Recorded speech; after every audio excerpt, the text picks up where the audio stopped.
Le Premier ministre sénégalais Ousmane Sonko a vivement contesté lundi 6 janvier 2025 les déclarations du président français Emmanuel Macron concernant le retrait des forces françaises du territoire sénégalais, qualifiant ces affirmations de totalement erronées.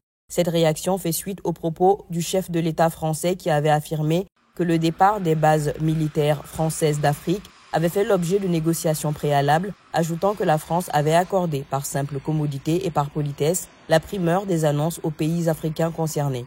Aucune discussion ou négociation n'a eu lieu à ce jour, a catégoriquement démenti le Premier ministre sénégalais sur les réseaux sociaux, soulignant que la décision prise par le Sénégal découle de la seule volonté en tant que pays libre, indépendant et souverain. Faisant référence à l'histoire, Sonko a rappelé la contribution décisive des soldats africains durant la Seconde Guerre mondiale, soulignant qu'ils avaient été quelquefois mobilisés de force, maltraités et finalement trahis. Il a conclu en déclarant que, sans leur engagement, la France serait peut-être aujourd'hui encore allemande.